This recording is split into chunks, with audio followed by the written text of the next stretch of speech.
بسم الله الرحمن الرحيم. السلام عليكم ورحمة الله وبركاته. إن الحمد لله نحمده ونستعينه ونستغفره ونعوذ بالله من شرور أنفسنا وسيئات أعمالنا. من يهده الله فلا مضل له ومن يضلله فلا هادي له. أشهد أن لا إله إلا الله وحده لا شريك له، وأشهد أن محمدا عبده ورسوله وحبيبه وخليله، ولا نبي ولا رسول بعده. يا أيها الذين آمنوا اتقوا الله حق تقاته ولا تموتن إلا وأنتم مسلمون. أما بعد، فإن أصدق الحديث كتاب الله، وخير الهدي هدي محمد صلى الله عليه وسلم، وشر الأمور محدثاتها، وكل محدثة بدعة، وكل بدعة ضلالة، وكل ضلالة في النار.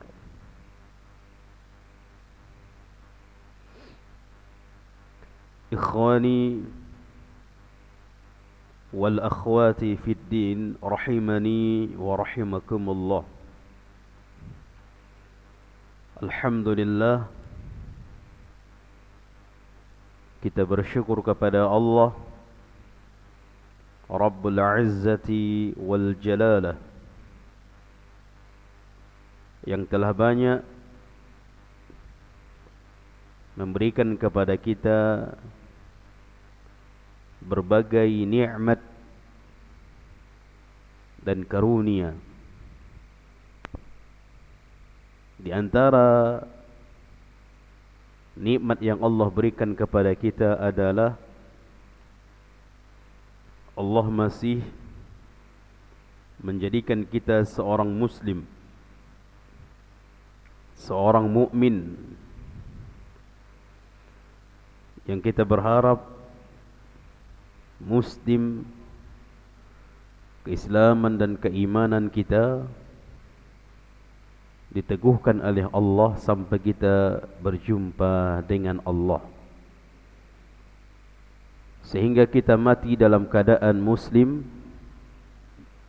dan juga mati dalam keadaan mukmin.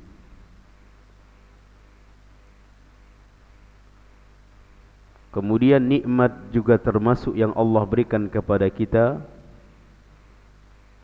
Allah mudahkan kita untuk berkumpul, duduk di majlis ilmu, majlis yang memiliki kemuliaan yang luar biasa. Tadi pagi kita ada majlis ilmu di salah satu rumah ikhwan. Anak kaget karena yang pendengarnya itu tunanetra, yang tidak bisa melihat semuanya. Bahkan mereka terkadang ada yang menghabiskan 70.000 PP dari rumahnya berangkat. Berarti kalau sampai 35 naik Grab itu sekitar berapa perjalanan itu, Pak? Setengah jam ada. Arah ke Rumbai mungkin. Semuanya buta. Dan itu sudah berjalan, majelis itu berjalan sampai sudah 8 tahun. Padahal dari segi kesulitan untuk datang ke majelis. Sulit enggak itu? Sulit jemaah. Sedikit yang diantar oleh istri atau keluarganya. Bahkan ada beberapa orang saya lihat jalan sendiri ke rumahnya, pergi pulang dalam bermodalkan tongkat. Terasa sulit.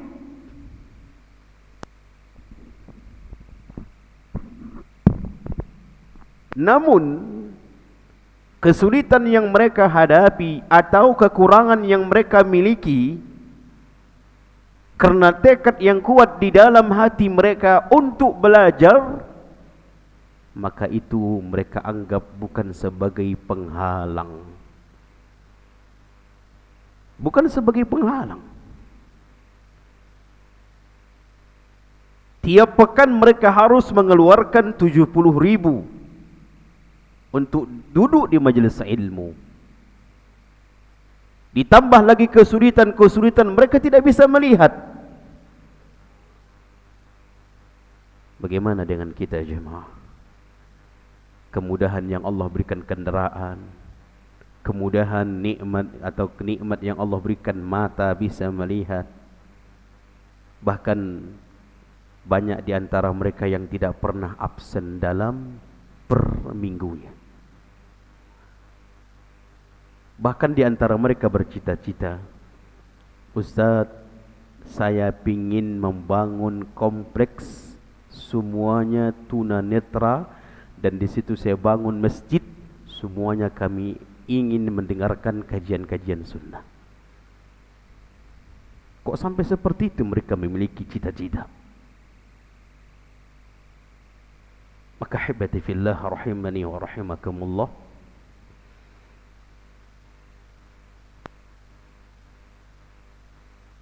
ini menunjukkan keinginan di dalam hati yang tertancap. Sama halnya solat ke masjid, dekat pun rumah dia dengan masjid. Kalau tidak ada keinginan untuk solat berjamaah, solatkah dia di masjid? Tidak. Padahal rumahnya dekat.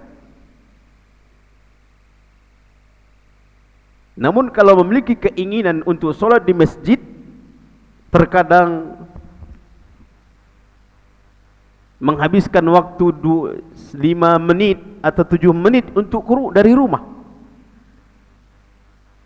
Tetap mereka karena memiliki azam yang kuat, mereka akan solat di masjid. Sama halnya dengan di majelis ilmu. Kalau sudah tertancap di dalam hatinya, tertanam di dalam hatinya nikmat di dalam belajar, nikmat di dalam duduk di majelis ilmu, maka dia akan berupaya duduk di situ. Terlebih kalau Allah berikan kemudahan-kemudahan baginya. Maka hibati fillah rahimani wa rahimakumullah, mereka terkadang memiliki hujah, bisa gugur kewajiban. Bagaimana dengan kita? Apa yang akan hujah kita? Kita bisa melihat nikmat ada, kendaraan ada. Subhanallah, apa yang akan kita katakan nanti di hadapan Allah ketika ditanya oleh Allah nikmat-nikmat segala yang Allah berikan kepada kita.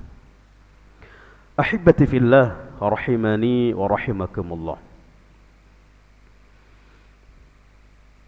Malam ini kita membahas kitab Al-Usul As-Salasah. Karena ini pekan keberapa, Pak? Pekan ketiga. Pekan pertama dan pekan ketiga kita membahas kitab Al-Usul As-Salasah, dan pekan yang kedua dan keempat kita membahas kitab Riyadhus Shalihin. Kemarin pada pertemuan yang lalu penulis mengatakan, fa idza qila laka, kalau ditanya kepadamu, man rabbuka, siapa Rabbmu. Kemarin sudah kita jelaskan, menjawab pertanyaan siapa Rabbmu berbeda-beda.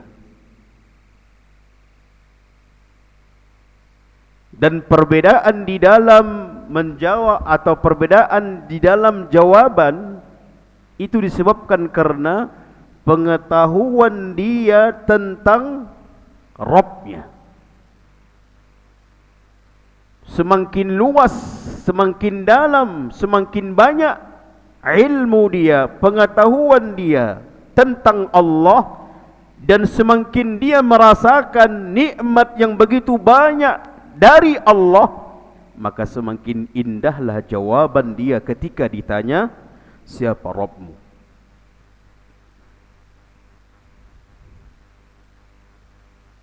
Semakin indah jawabannya.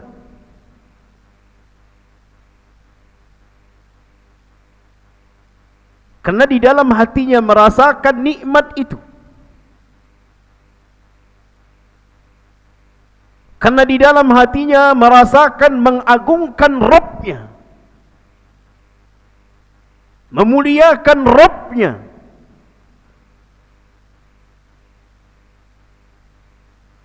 Dan merasakan pemberian-pemberian dari Rabbnya. Sehingga ketika ditanya, "Man Rabbuka?" Siapa Rabbmu? Maka jawabannya pun dari dalam hatinya. Kita tahu tidaklah keluar sesuatu yang dalam hati kecuali ketika dia merasakan keindahan apa yang dia rasakan di dalam hati. Maka yang keluar pun dari dalam hatinya yang indah-indah karena dengan perasaan. Maka yang mendengarnya kita pun sebagai mendengarnya akan terasa indah kalimat-kalimat itu. Berbeda dengan orang yang mengucapkan siapa Rabbmu, akan jawaban yang berbeda, hanya jawaban simple saja, biasa saja. Karena dia mengucapkan, menjawab tidak dengan hati yang merasakan keindahan, keagungan Rabbul Izzati wal Jalalah. Kita lihat, kemarin kita sudah sampaikan, kita bacakan jawaban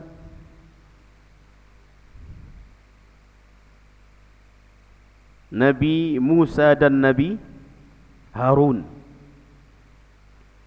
Allah jelaskan di dalam surah Thaha ayat 49 sampai 50. Famar rabbukuma ya Musa? Siapa Rabb kalian berdua wahai Musa? Yang kalian mengajak kami untuk menyembahnya, siapa? Qala, maka Nabi Musa menjawab jawaban dari siapa Rabbmu? Rabbuna allazi a'ta kulla syai'in khalqah thumma hada. Dialah Rabb kami yang menciptakan kami, yang menciptakan kita dengan berbeda-beda bentuk.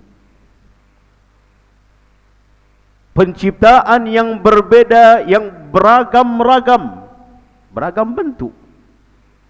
Summa hada, kemudian Allah berikan petunjuk.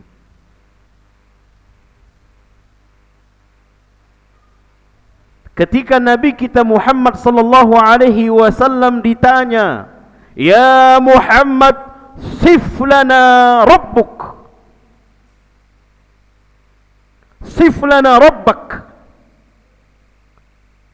Ya Muhammad, berikan keterangan kepada kami tentang sifat-sifat Rabbmu yang engkau mengajak kami untuk menyembahnya, yang engkau mengajak kami untuk sujud kepadanya, berdoa kepadanya. Bagaimana sifat Rabb engkau itu? Maka Allah menurunkan surah Al-Ikhlas. Qul, katakan wahai Muhammad, huwallahu ahad. Tidaklah turun ayat ini, surah ini, kecuali karena ditanya. Sebagai jawaban, inilah sifat Rabb. Qul huwallahu ahad. Katakan wahai Muhammad, jawab wahai Muhammad, dialah Allah Ahad, yang Esa. Hanya Dia kita tempat meminta. Itulah Esa. Hanya Dia kita tempat menyembah. Itulah Esa. Hanya Dia yang memberikan rezeki kepada kita. Itulah mengesakan Allah. Hanya Dia kita hanya kepadanya kita rukuk dan sujud. Itu Esa. Huwallahu ahad. Dialah Allah Esa.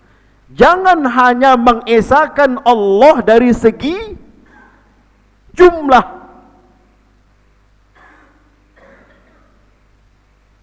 Berapa banyak orang mengesakan Allah dari segi jumlah. Ketika ditanya berapa Tuhanmu? Allah wahid, satu. Namun di dalam meminta, di dalam membuat persembahan, memberikan persembahan, mereka mengambil kepada selain Allah, berdoa kepada selain Allah, sujud kepada selain Allah, memberikan persembahan kepada selain Allah. Ini menunjukkan hanya mengakui keesaan Allah dari segi jumlah. Bukan itu maksudnya. Kalau mengesahkan Allah dari segi jumlah, orang kafir sudah tahu itu. Orang Quraisy tahu itu.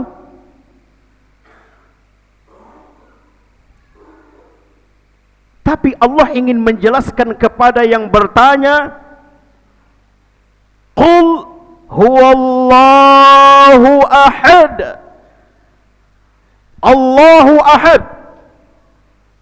Ahad, yang satu-satunya tempat meminta, yang satu-satunya tempat menyembah, satu-satunya memberikan persembahan, segala sesuatu ahad. Ini maksudnya. Satu-satunya sujud kepadanya, satu-satunya kita menggantungkan hidup kita kepadanya. Ini ahad.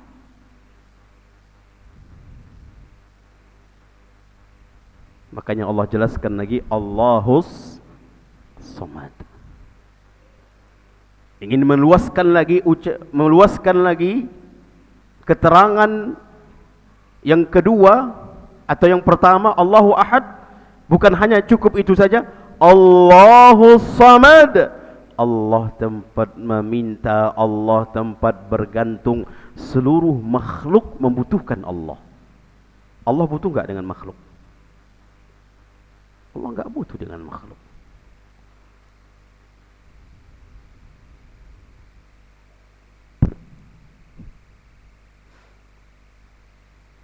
Allah enggak butuh dengan makhluk.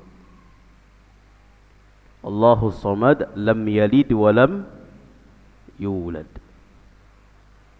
Tidak memiliki anak dan tidak diperanakkan.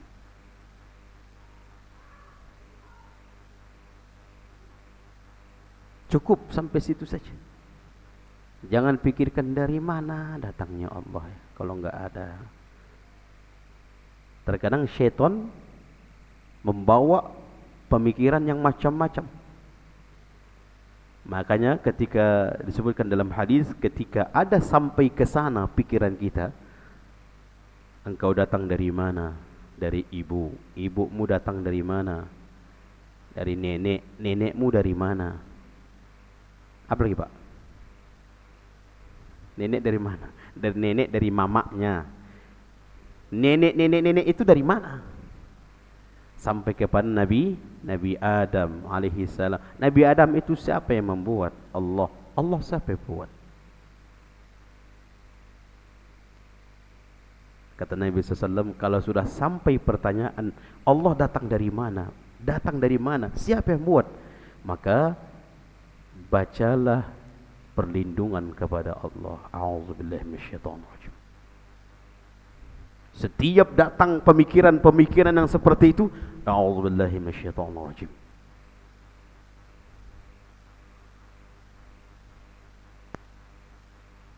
Lam yalid wa lam yulad wa lam yakul lahu kufuwan ahad. Dan tidak ada yang sama dengannya, satu pun enggak ada yang sama. Kalau sudah Allah katakan tidak ada yang sama, jangan disamakan. Laisa kamitslihi syai'. Dia itu bukan seperti yang sesuatu apapun, enggak ada yang sama.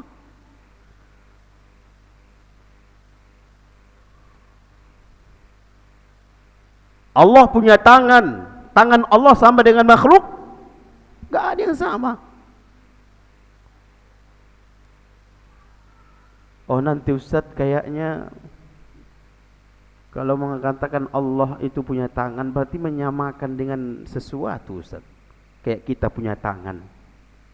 Justru kalau enggak punya tangan aib atau tidak? Hah? Aib. Sama halnya ketika dahulu orang-orang jahiliyah menganggap kalau lahir anak perempuan aib, makanya mereka bunuh. Kalau ingin tidak membunuh anak perempuan itu, maka mereka harus siap-siap menahan malu dari masyarakat tersebut. Malu. Lalu mereka menganggap malaikat itu putri-putri Allah. Alakumul dzakar wa lahul unsa? Apakah kalian menganggap kalian punya hanya memiliki keistimewaan anak laki-laki, sedangkan kalian tuduh Allah punya anak perempuan? Sedangkan di tengah-tengah kalian, kalau setiap lahir anak perempuan itu aib, itu memalukan, lalu kalian tuduh Allah punya anak. Alakumul dzakar wa lahul unsa?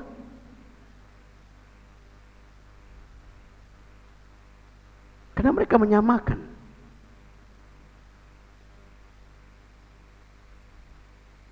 Ini ingin mengelakkan Allah punya tangan. Nanti kalau Allah punya tangan berarti sama dong punya dengan makhluk. Justru kalau tidak kita anggap tidak punya tangan, itu lebih parah. Jadi bagaimana solusinya? Allah punya tangan, lam yalid wa lam yulad. Tangan Allah sesuai dengan kemaha keperkasaannya, kemaha kekuasaannya. Kita punya tangan sesuai dengan kita makhluk. Fahamin ya ahibati fillah. Maka jangan sampai ingin takut menyamakan dengan makhluk sampai kepada menafikan. Sampai kepada menafikan. Tidak, kita beriman kepada seluruh nama-nama dan seluruh sifat-sifat Allah, cukup beriman. Jangan bayangkan ini seperti ini, seperti ini. Makanya pertanyaan kaifa, bagaimana tangan Allah, bagaimana wajah Allah, bagaimana sifat Allah, enggak boleh. Bagaimana? Enggak boleh.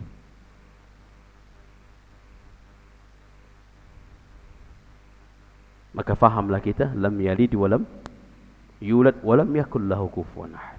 Ini jawaban Nabi kita Muhammad ketika ditanya siapa Rabbmu. Kalau jawaban penulis ketika ditanya mar rabbuka, faqul, katakan Rabbi Allahu allazi rabbani. Dialah Rabbku adalah Allah yang telah mentarbiyahku. Wa rabba jami'al alamin, dan mentarbiyah seluruh alam bini'amihi, dengan nikmat-nikmatnya. Penulis mengambil kalimat Rabb, Rabbi.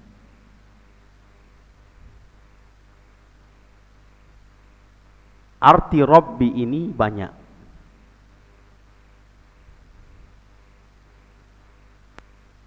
Allah yang menciptakan,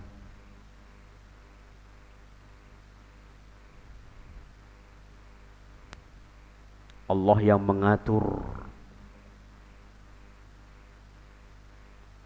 Allah yang memberi rizki. Itu makna Rabb.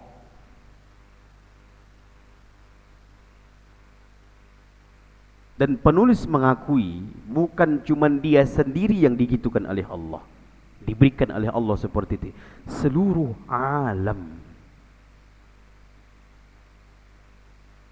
Kalau kita katakan Rabbi itu artinya Allah Maha Pencipta, Allah menciptakan, berarti seluruh alam siapa yang menciptakan? Allah. Allah pemberi rezeki, berarti seluruh alam siapa yang beri rezeki? Allah.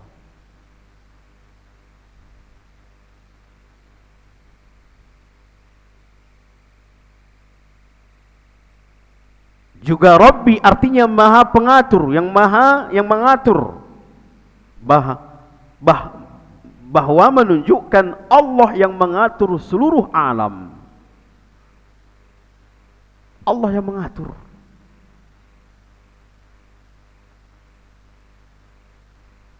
Manusia, jin, pepohonan, hewan-hewan, waktu, keadaan, kondisi, siang, malam, matahari, bulan, bintang.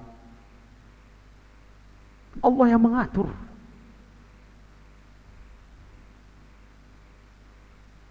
Ini tumbuh atau tidak, Allah yang mengatur. Ini berbuah atau tidak,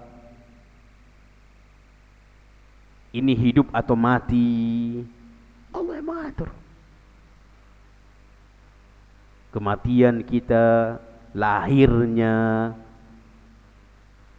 yang lahir itu laki-laki atau perempuan, siapa yang mengatur? Allah.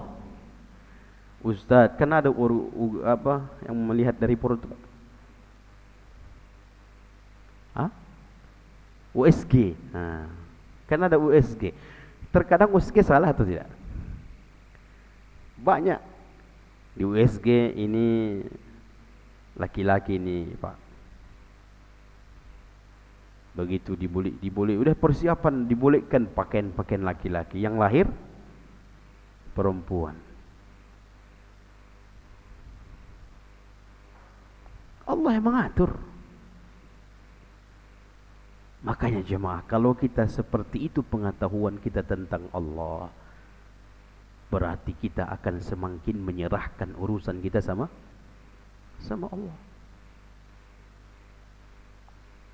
Masalah rezeki, siapa yang mengatur? Allah.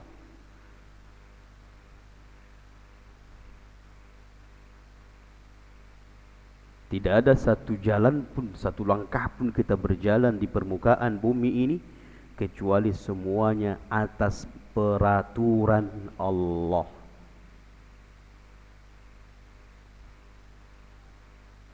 Semuanya sudah dibuat, diatur oleh Allah.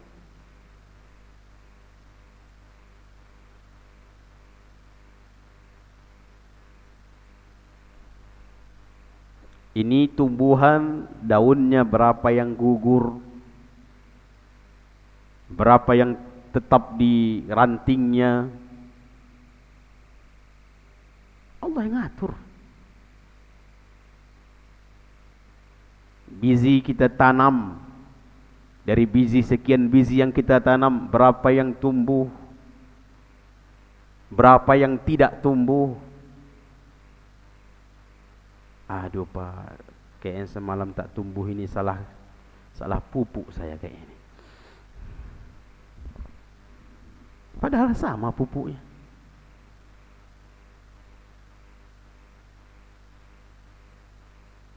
ini masak sawitnya, ini belum.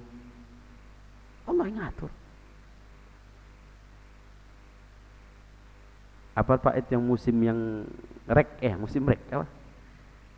Yang buahnya itu sedikit. Ketika kita punya banyak hasil banyak buahnya, si B sedikit buahnya, bapak pula bapak pula kurang bapak rawat. Iya, itu bentuk usaha, bentuk ikhtiar. Namun hasil siapa yang menentukan? Allah. Makanya kalau kita faham seperti ini, takkan mungkin kita mengeluh, takkan mungkin kita menggerutu, nggak akan mungkin. Karena semua adalah diatur oleh Allah. Huwal mudabbir, dialah Allah yang maha pengatur.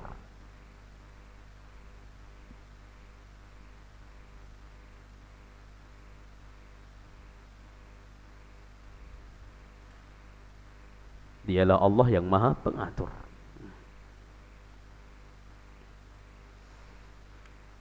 Baik.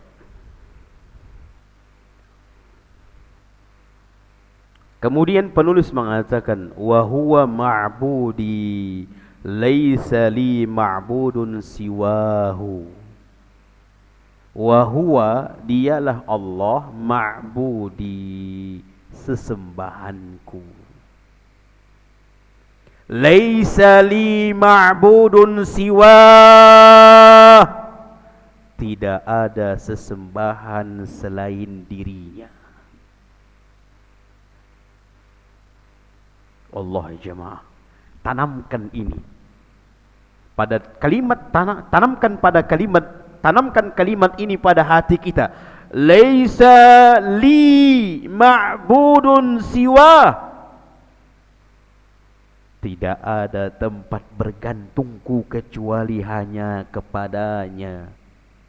Tidak ada hanya tempat menyerahkan diriku, menyerahkan usahaku, menyerahkan keluargaku, menyerahkan agamaku, menyerahkan akhiratku, menyerahkan duniaku, kecuali hanya kepadanya.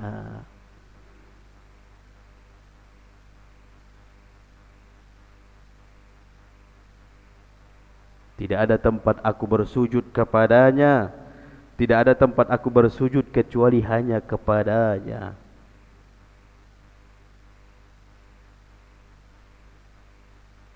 Tanamkan itu jemaah.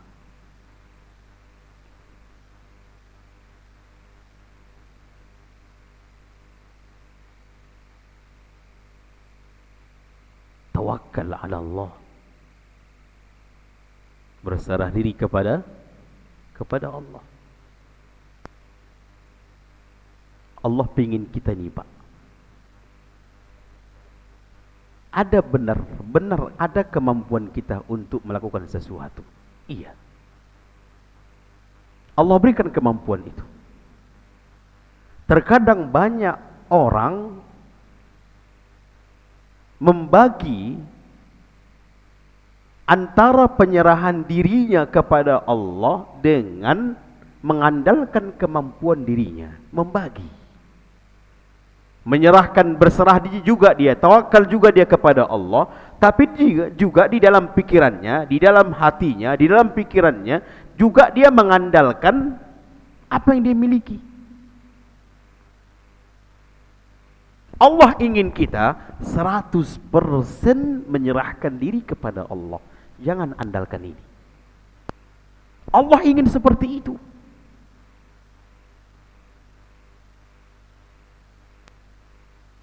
Sampai kata para ulama, datangnya kita ke masjid untuk sholat, kita naik apa? Kendaraan. Nah, kita berjalan, kita ada kemampuan. Jangan anggap itu. Kita katakan, ya Allah, aku datang ke masjid ini karena nikmat-Mu. Karenamu ya Allah, 100%. Ini Allah inginkan dari seorang hamba. Ketika kita berobat, sakit lalu berobat, berapa banyak di antara kita lebih atau membagi, menyerahkan dirinya kepada Allah atas kesembuhan dan juga menyerahkan dirinya kepada obat, kepada dokter.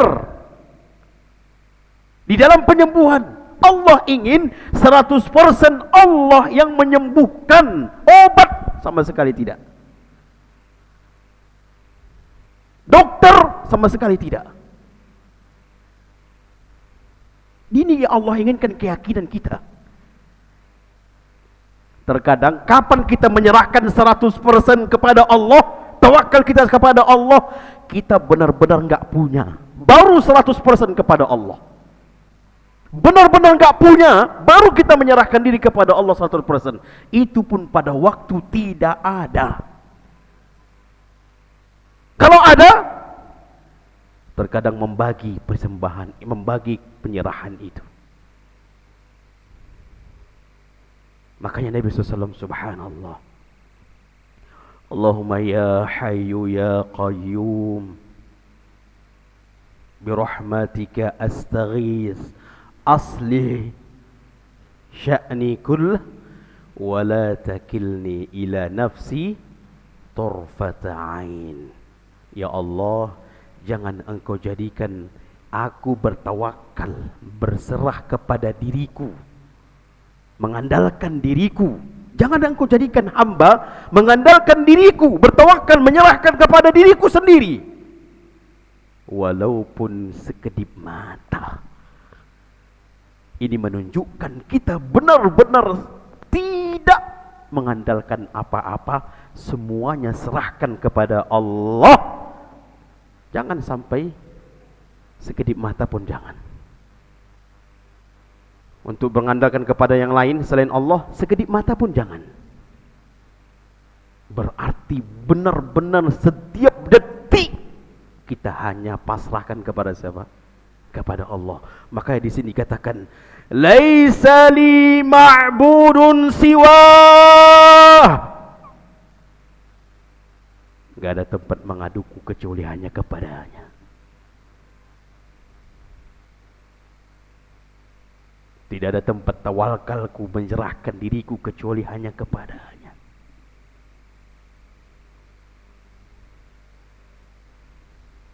Udah Aisyah? Hah? Udah masuk. Apalagi kita misalnya waktu-waktu yang genting, kemana kita pikirkan? Si fulan, si fulan, si fulan. Kapan kita andalkan kepada Allah? Subhanallah. Kenapa enggak di awal, ya Allah, aku butuh ini ya Allah. Disitulah bentuk kekurangan kita tentang tauhid kepada Allah. Baik, insyaallah ba'da isya kita lanjut. Wassallallahu ala nabiyyina Muhammadin wa ala alihi wa sahbihi ajma'in. Wassalamualaikum warahmatullahi wabarakatuh. Assalamualaikum warahmatullahi wabarakatuh. Alhamdulillahi rabbil alamin. Wassalatu wassalamu ala ashrafil anbiya'i wal mursalin wa ala alihi wa ashabihi ajma'in. Ikhwani wal akhwati fid din, rahimani wa rahimakumullah.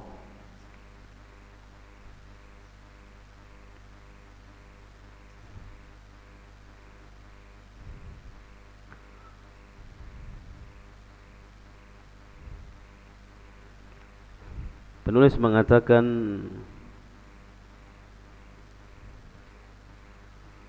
wa huwa ma'budi وهو معبودي ليس لي معبود سواه. Dialah sesembahanku. Kenapa kita menyembahnya? Karena Allah yang menciptakan kita. Allah yang memelihara kita, Allah yang menumbuhkan kita, Allah yang menjaga kita, Allah yang memberikan segala-galanya untuk kita. Mata kita, nafas kita, telinga kita, seluruh bentuk tubuh kita ini Allah yang memberikan. Allah juga memberi rezeki kepada kita. Allah juga memberikan seluruh yang kita butuhkan. Allah yang memberikan kepada kita istri, memberikan kepada kita anak, memberikan kepada kita kemudahan di dalam bekerja. Allah yang memberikan kepada kita kesehatan. Allah yang memberikan kepada kita petunjuk, sunnah, hidayah. Allah yang menjadikan kita taat kepadanya, masih meminta kepadanya, masih berserah kepadanya. Ini semua kebaikan-kebaikan yang Allah berikan kepada kita. Makanya kita menyembahnya. Karena tidak ada satupun yang mengalahkan pemberian dari Allah. Tidak ada. Maka karena banyaknya, satu-satunya yang banyak memberikan kebaikan kepada kita hanya Allah, maka hanya satu-satunya atau yang Allah kita jadikan yang pertama. Karena banyaknya kebaikan yang banyak Allah berikan kepada kita, enggak ada yang seperti dia. Kemarin kita sudah sampaikan kenapa kita berbuat baik kepada seorang istri, kepada istri kita. Kenapa? Perintah siapa? Perintah Allah. Dan mereka juga banyak berbuat baik kepada kita, mencucikan pakaian kita. Iya Pak. Atau pembantu, memasakkan kita. Bahkan subhanallah sampai terjaga kita dari syahwat, terjaga diri kita dari zina. Mereka serahkan itu semua untuk kita. Maka kita baik kepada mereka.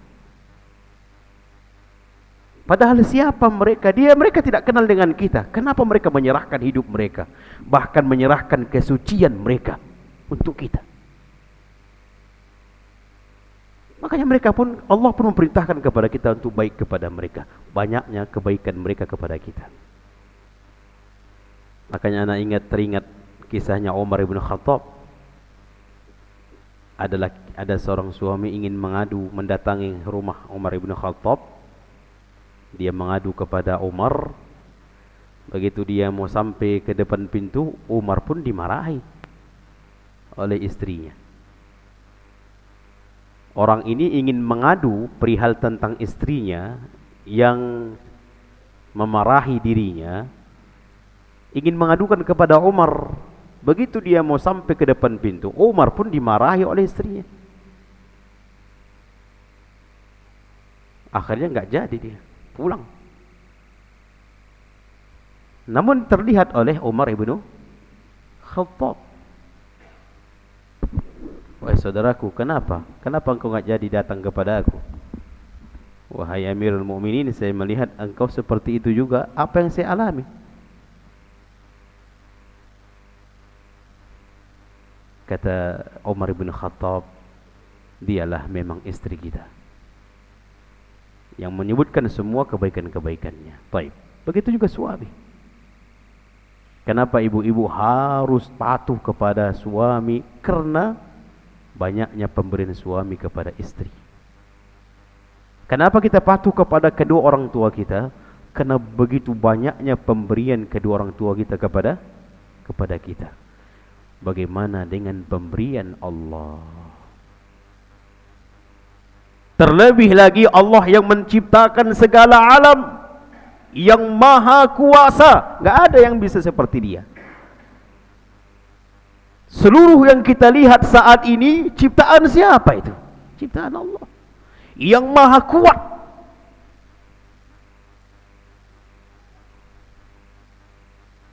Makanya Al-Imam Ibnu Katsir mengatakan, Al-khaliqu li hadhil asya' huwal mustahiqqu lil ibadah. Karena kita melihat saat ini banyaknya kebaikan yang kita rasakan dari Allah, banyaknya nikmat karunia yang Allah berikan kepada kita. Begitu juga dengan ciptaan-ciptaannya yang maha perkasa, yang maha pencipta, gunung-gunung, langit, lautan, bumi, bintang, semua itu Allah yang menciptakan. Al-khaliqu li hadhil asya' huwal mustahiqqu lil ibadah. Maka benar-benar yang patut disembah itu hanya Allah, karena satu-satunya yang bisa membuat itu hanya Allah. Adapun selain Allah, apa yang Dia buat? Apa kebaikan Dia kepada kita? Orang menyembah matahari, apa yang bisa dibuat matahari? Apa kebaikan matahari untuk dirinya? Apa? Maka tidak layak untuk disembah. Ada orang menyembah patung. Apa yang bisa dibuat patung untuk dirinya? Apakah patung itu menjaga dirinya? Patung itu memberi makannya? Bahkan patung nggak bisa apa-apa. Makanya Allah mengatakan, kalau ada seekor lalat mengambil dari diri patung, patung itu sendiri nggak bisa mengambil apa yang diambil oleh lalat. Begitu rendahnya, hinanya Allah menghinakan patung yang mereka jadikan sebagai Tuhan. Apa yang bisa?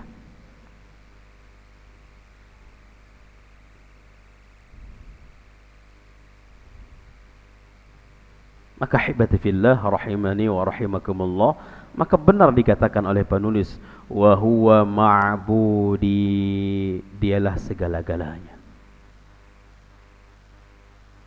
Dialah sesembahanku. Dialah tempat mengaduku. Dialah tempat bertawakal kepadanya, berserah diri kepadanya.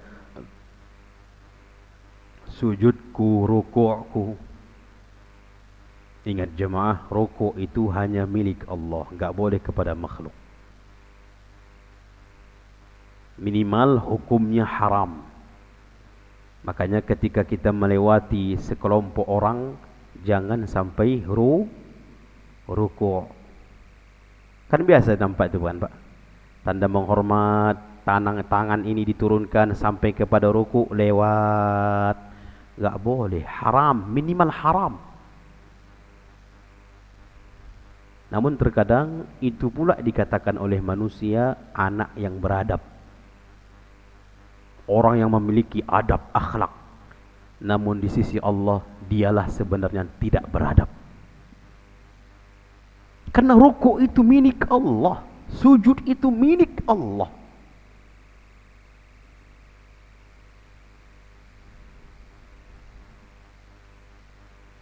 Makanya kalau ingin mencium tangan orang tua, boleh atau tidak?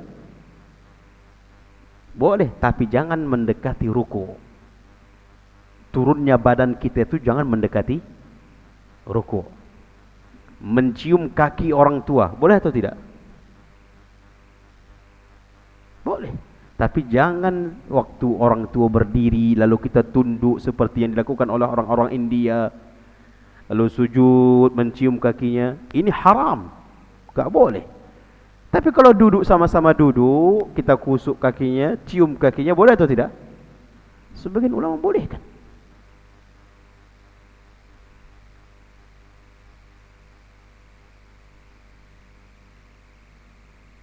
Di dalam penjelasan wakhfir janahaka bizul, turunkan dirimu, turunkan, rendahkan, jangan menganggap dan itu adalah sirah yang sangat sampai kepada untuk jangan kita sombong kepada kedua orang tua. Namun sebagian ulama mengatakan tidak mesti harus mencium kakinya, tanda berbakti kepadanya, enggak mesti harus mencium kakinya. Ini dijelaskan oleh Dr. Rohanul Bahrain. Namun sebagian secara asal dibolehkan. Itu pun caranya jangan sampai ketika orang tua itu berdiri, sehingga kita sujud, enggak boleh. Maka wahuwa ma'budi, dialah Allah sesembahanku. Laisa li ma'budun siwah, tidak ada kepada selainnya aku menyembah, aku mengadu, aku berserah, dan seterusnya.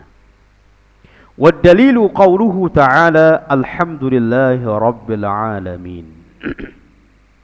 Dikatakan oleh penulis, tadi kita sampaikan bahwa ketika kalian ditanya siapa Rabb kalian, faqul, katakanlah Rabbi Allah allazi rabbani wa rabba jami'al alamin bi ni'amihi.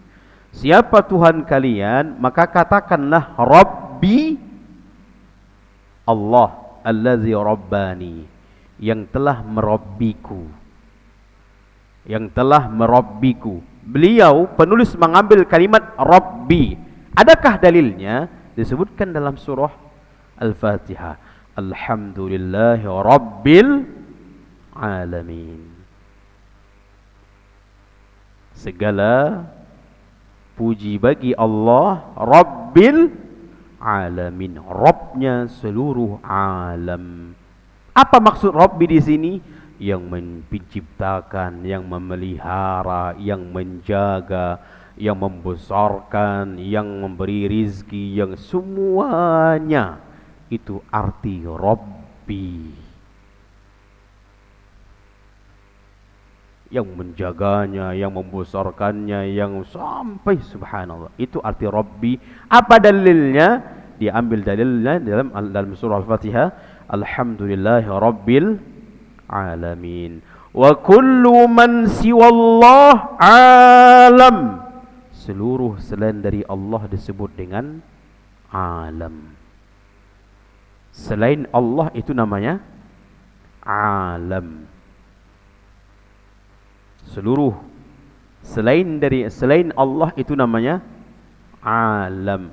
Wa ana wahidun min zalikal alam, dan aku termasuk salah satu dari alam, kata penulis. Iya, dia, kita, masjid, dunia, bumi ini, langit ini, alam. Selain dari Allah, alam. Surga, neraka, seluruhnya ciptaan Allah disebut dengan alam. Siapa Rabb mereka? Siapa Rabb mereka alam ini? Allah, Rabbil alamin. Dialah Allah, Rabbnya seluruh alam. Apa itu alam? Selain dari Allah, alam. Selain dari Allah, alam, dinamakan alam, termasuk alam. Siapa Rabb alam ini? Seluruhnya Allah. Makanya ada di antara salafus saleh, ketika di hadapannya ada binatang buas ingin menerkamnya, apa katanya? Aku akan minta kepada Allah, Tuhanku dan Tuhanmu, wahai hewan. Karena binatang buas itu siapa Rabbnya? Allah. Aku akan minta kepada Allah, Tuhanku dan Tuhanmu. Di hadapannya Hewan buas. Maka hewan buas itu pergi. Hewan buas itu pergi, nggak jadi menerkamnya. Bisa juga yang dibuatnya, ada ular gitu. Lagi manen, lagi manjat ya. Ada ular, anak manen, ada nampak ular. Tuhanku Allah dan Tuhanmu, pergi. Gitu ya. Sama Tuhan. Sama Tuhan Allah dan sama-sama Tuhan kita, sama Allah kita. Begitu juga dengan jin. Begitu juga dengan hantu. Wahai hantu, wahai jin, Tuhanku, Tuhanmu sama.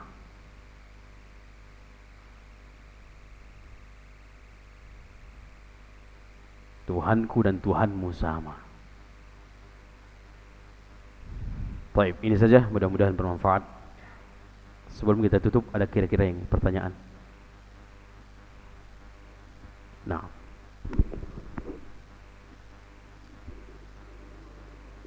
Waalaikumsalam warahmatullahi wabarakatuh.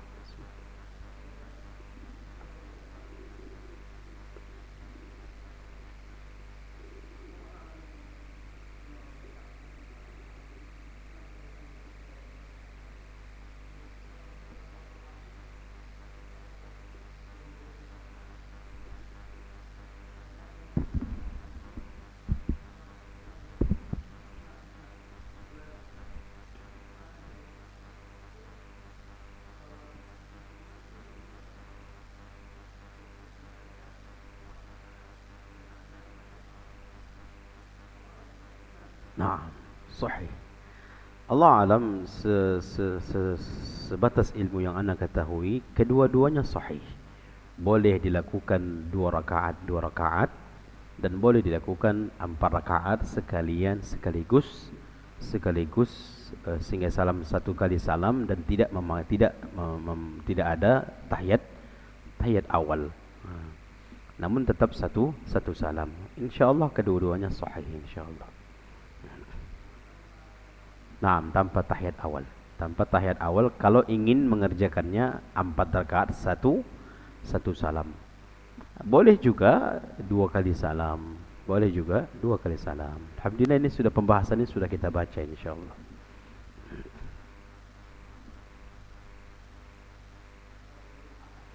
Hah?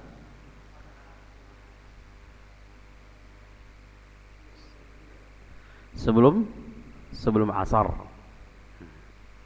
4 rakaat. Bukan sebelum zuhur.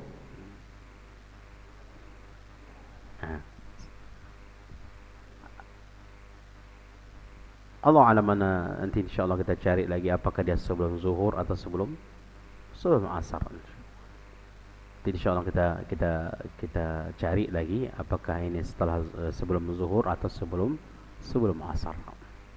Sama halnya juga seperti Ba'diyah Jumat. Sebagian mengatakan kalau dikerjakan di masjid maka 4 rakaat. Kalau dikerjakan di rumah 2 rakaat.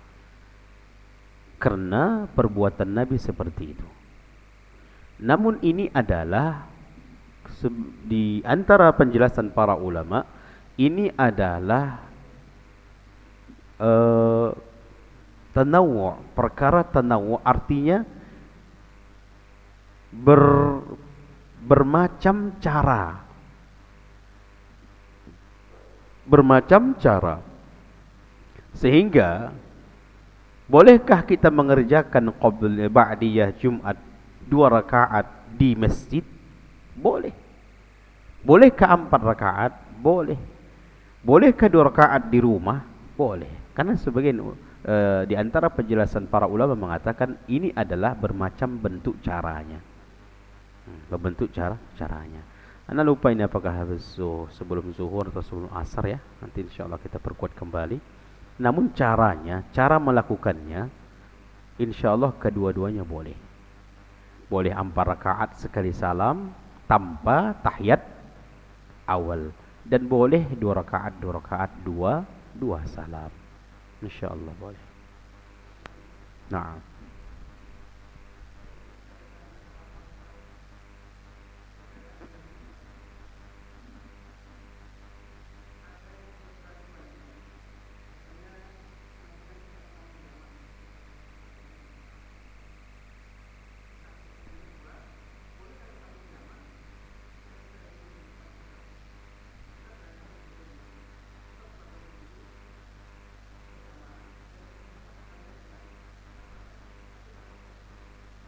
nah. Terjadi khilaf di kalangan para ulama menjama antara Jumat dengan Asar. Namun kami lebih condong kepada tidak boleh menjama. Karena sebagian ulama mengatakan boleh, sebagian ulama mengatakan tidak boleh. Kenapa tidak boleh menjama antara zuhur dengan antara Jumat dengan Asar? Karena Jumat berbeda dengan zuhur.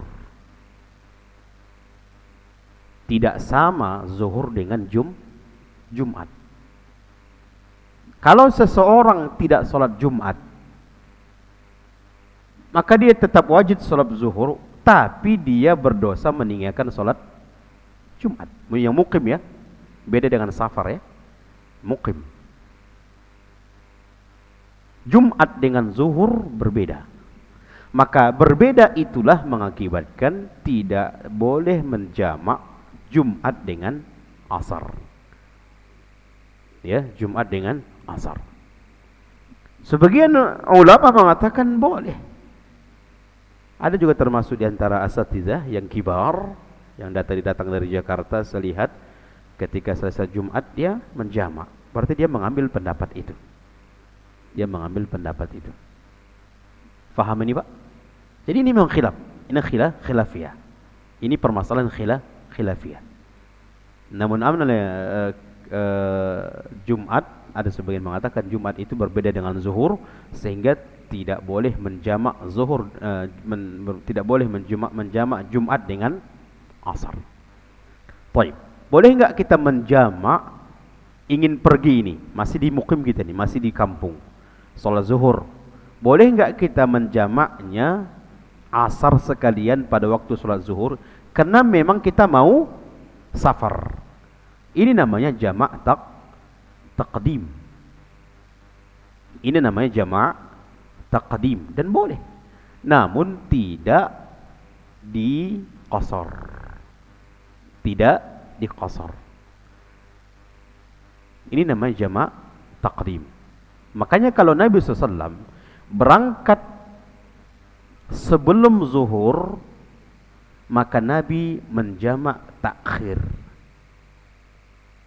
mengerjakan solat zuhur pada waktu solat asar. Namun kalau Nabi berangkat setelah zuhur, Nabi melakukan solat jamak taqdim, mengerjakan solat asar pada solat zuhur. Kalau Nabi berangkat setelah zuhur. Kalau Nabi berangkat safarnya sebelum zuhur, maka Nabi mengambil jamak takhir. Begitu Nabi SAW ketika safar di dalam menjamak. Kalau dia jamak takhir berarti dia sudah safar, ya kan, sudah safar berarti berlakulah qasar, jamak qasar. Berlakulah jamak qasar. Dan ini pun terjadi permasalahan atau khilafiyah, mana lebih afdal? Mana lebih afdal ketika kita dalam keadaan safar? Sudah masuk zuhur. Apakah kita mengambil jamak taqdim atau jamak takhir? Terjadi khilaf. Mana lebih afdal? Terjadi khilaf. Makanya dengan adanya khilaf, maka mungkin si fulan mengambil jamak takhir, ya kita faham masalah itu, maka jangan antum menyalahi sunnah antum. Antum enggak boleh. Kalau kita mengambil jamak takdim misalnya, maka si fulan itu pun tidak boleh mengatakan antum ini enggak boleh. Sama halnya ketika permasalahan tentang berapa batasan safar. Berapa batasan safar? Ini khilaf dan juga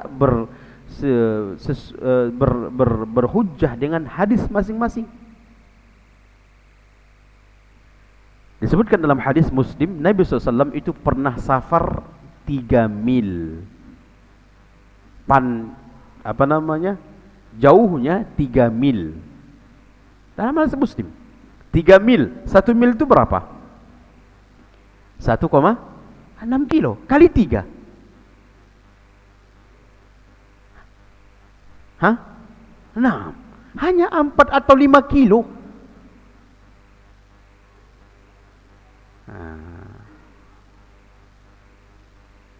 Makanya pendapat yang rajih adalah dihukumi kalau memang itu safar. Kalau kita menilai itu safar karena jauh jaraknya, ya safar. Dan ini juga termasuk khilaf, termasuk permasalahan khilafiyah. Karena masuk ke zona fikih, ya banyak khilaf memang. Paham ini Pak? Jadi boleh kita menjamak zuhur setelah sholat zuhur asar boleh, tapi tetap 4 rakaat karena kita masih di mukim, masih di tempat. Namun boleh jamak, namanya jamak taqdim. Kalau sholat zuhur, kalau kita berangkat sebelum zuhur, Nabi berarti lebih afdalnya kita jamak takhir. Kalau berangkat sebelum zuhur, karena Nabi seperti itu.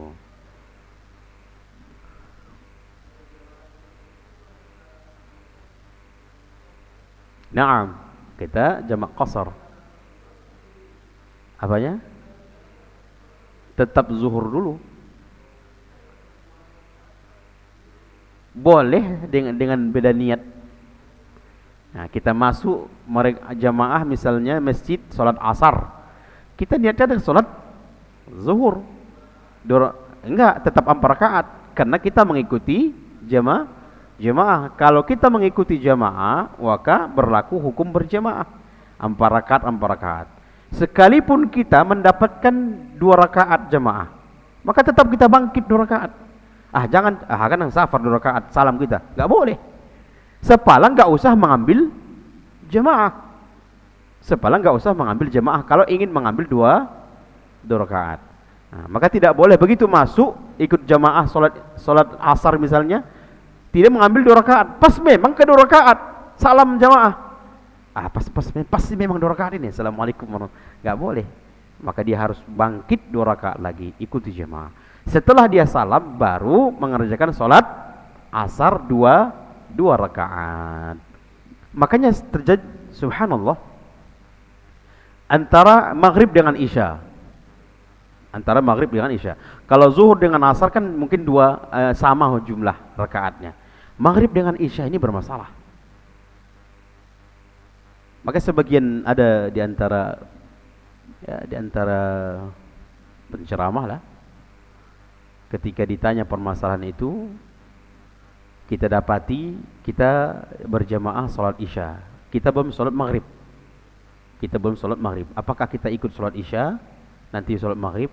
Dia mengatakan iya, ikut salat maghrib isya, kemudian niatkan salat isya berjamaah, nanti salam, kemudian kita mengerjakan salat maghrib. Namun Anda tidak setuju ini, karena dari urutan mana lebih duluan? Maghrib duluan. Makanya di situ dirinci oleh para ulama. Pertama, kalau ingin mengikuti Aisyah kita salat maghrib, maka kita ikuti Aisyah, kemudian kita 3 rakaat, mereka lanjut. Mereka lanjut. Ada 2 versi. Pertama, tunggu sampai salam. Berarti kita duduk saja itu. Pas 3 rakaat kita duduk, mereka bangkit kan? Sampai ruku, kemudian i'tidal, kemudian sujud sampai salam, baru kita ikut salam. 2 versi. Versi yang kedua, Begitu kita pas memang rakaat ketiga, mereka bangkit, kita juga tahiyat, tetap tahiyat kemudian salam. Tahiyat kemudian habis tahiyat salam. Assalamualaikum warahmatullahi wabarakatuh. Bangkit untuk niat mengerjakan sholat Isya. Kalau dapat kita sebelum ruku berarti masih satu rakaat. Tapi kalau sudah kita bangkit selesai dari tahiyat akhir itu, kita bangkit tiba-tiba ruku, Allahu Akbar kata imam, maka kita pun Allahu Akbar niatkan sholat Isya kemudian ruku, berarti tidak dapat sami Allahu liman hamidah. Kalau masih ruku masih dapat. Tapi kalau misal Allahu Akbar kita takbir tiba-tiba sami Allahu liman hamidah, berarti tidak dapat kita satu rakaat. Begitu nanti salam imam, maka kita bangkit mengerjakan sholat Isya dua rakaat. Ini 2 versi. Ini dua versi. Ustaz ribet kali Ustaz kayak gitu. Ya udah, habiskan jamaah. Bapak misalnya di kamar mandi atau udah habis kan, bukan wajib lagi sholat berjamaah kan. Ribut kali Ustaz bagi nanti, apalagi misalnya pas lagi rakaat ketiga nanti bagaimana? Yo ribut, udah kita duduk saja, habiskan berjamaah baru kita masuk. 3 rakaat maghrib, 2 rakaat Isya, karena kita sendiri ngerjakannya. Karena itu sudah ribut kali, itu sudah tak paham itu. Tapi berjamaah tak dapat lah kita kan, itu lah. Habis. Semua yang benar datang dari Allah, yang salah datang dari kami, kurang ilmu dan dari syaitan la'natullah. Kami mohon ampun kepada Allah dan mohon maaf kepada seluruh jemaah. Kita tutup dengan doa kafaratul majlis. Subhanakallahumma bihamdika asyhadu an la ilaha illa anta astaghfiruka wa atubu ilaik. Akhiru da'wana alhamdulillahi rabbil alamin. Wassalamu alaikum warahmatullahi wabarakatuh.